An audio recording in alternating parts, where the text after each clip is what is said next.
Let's just start with the basics. Okay. Tell me who you are. Okay.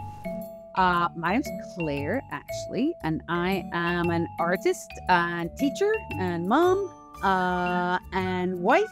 And I've lived in Chicago now for 30 years, almost on the dot. But I come from Scotland, Edinburgh, Scotland originally. I make very silly, absurd, inflatable sculptures.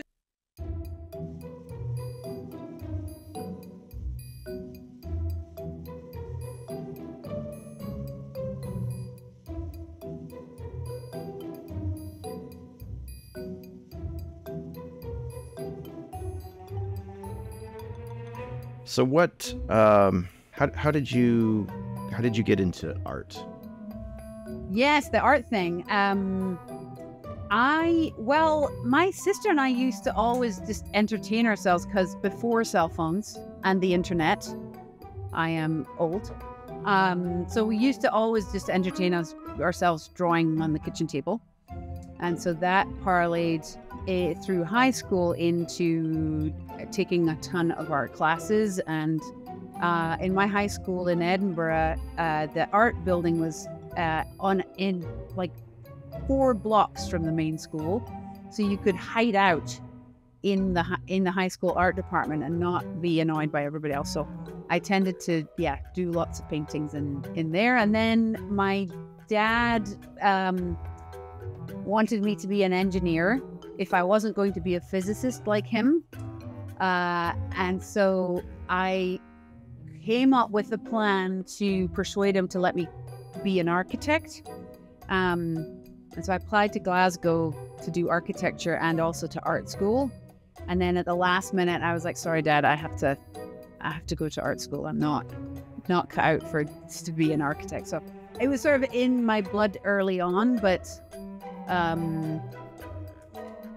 surprisingly enough, I have not looked back. I went to art school for undergraduate. I went to graduate school here in Chicago, and then started teaching at the same. So I've sort of never left the womb, as it were.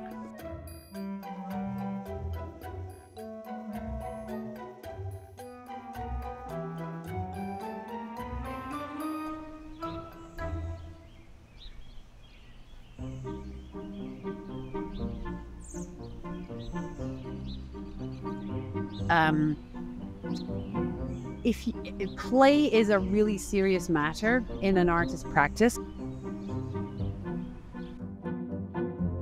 and in creativity in general, because I think there is a way that discovery process is the only reason that you are able to advance from a known place of making to a surprise.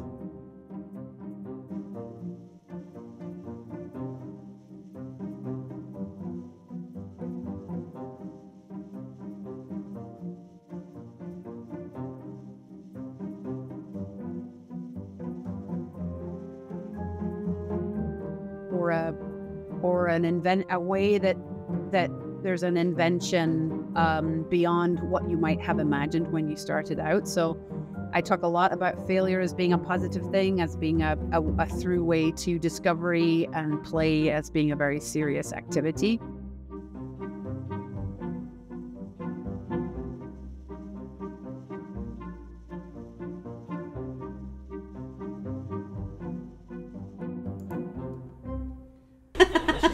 Obnoxious and what that means, because I see both that and harmony.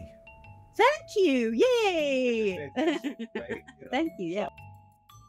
So I mean, it's kind of like it makes me think about the duality of like a comedian.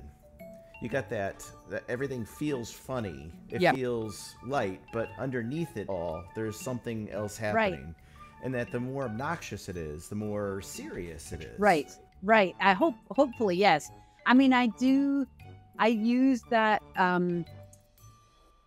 yes, I use a couple different forms of humor, I think, in the way that I make the work. I use a slapstick in terms of when the work is performative and kinetic, and even just in terms of the forms themselves. There's a sort of clunky body quality to them, because I think of them all as sort of self-portraiture.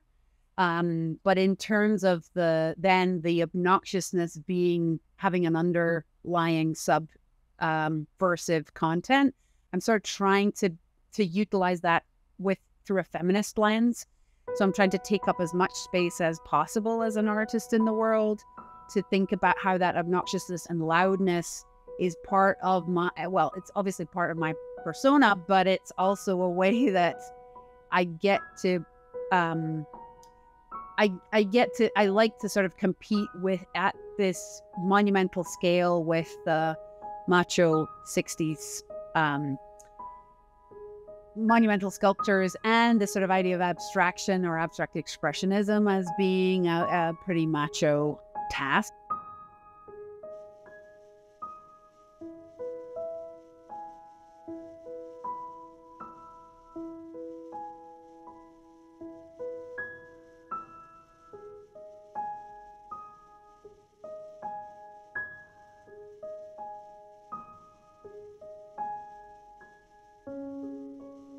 Claire's piece was unbelievably perfect in that spot. It was like people entering the farm, they see this glimpse of color over there that you can't miss because it was so huge. And yeah, it's this sense of playfulness. Like you could see the smiles on people's faces as they walked closer. And Claire herself, she's such a vibrant personality that, yeah, it's just definitely where the art is a reflection of the person.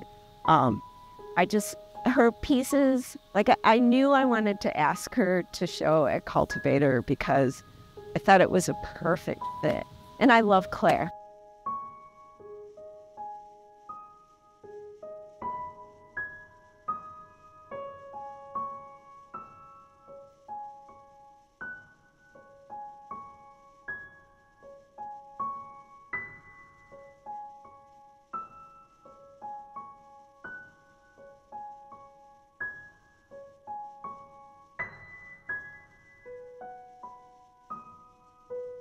I know that some people think, oh, what is that crazy person doing, bringing all these weird art projects to their farm?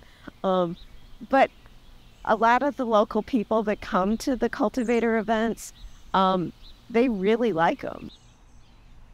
With Cultivator, we draw artists from the city, artists from the area, as well as the Bray Grove Farm members, our CSA members. So a lot of the people that come aren't, regular art viewing people.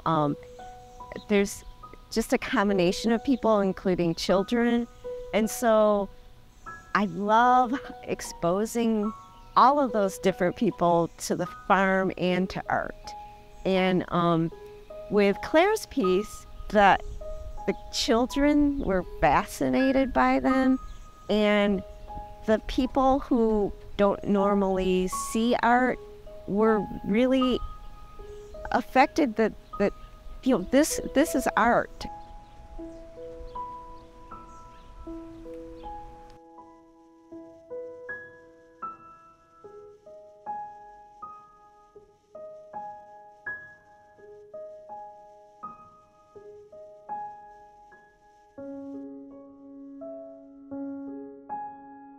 Being able to use humor as a kind of safety mechanism, right? Or a coping mechanism, I think, is one of those major points of humor. I think if you can't laugh, you're going to cry. And I think also, right, in terms of that sense of play, there has to be ways that we can think around a problem as opposed to being siloed or pigeonholed into only having one solution. That sort of sense of creative problem solving and playful discovery is pretty urgent in the world, and for humans to maintain a sense of joy and connection to one another.